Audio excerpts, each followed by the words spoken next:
Today I'm talking to you from the kitchen table. In my family and in my culture, that's where a lot of the storytelling took place. People would gather in the kitchen around the table or in the dining room around the table.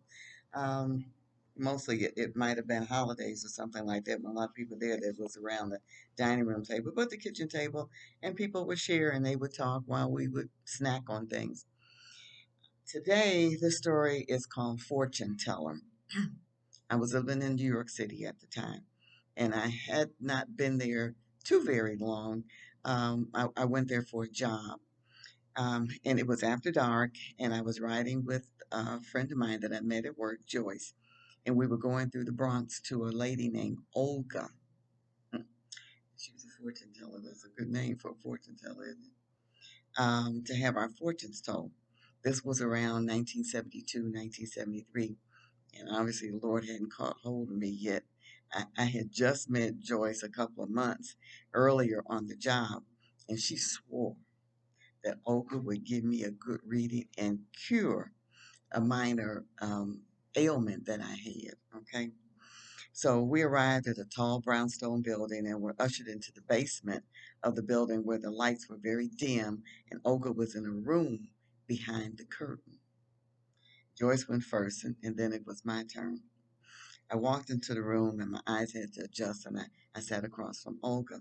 The only light in the dark, cavernous room was a candle on this card table, and it was draped with a tablecloth. And she sat on one side, and I sat on the other. I told her my story of no luck with men and having a minor medical issue.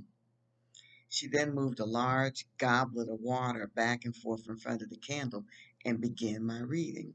She said, "You have known many men, but none of them have been a man to you." Okay. Was that it? Was that all? Yep.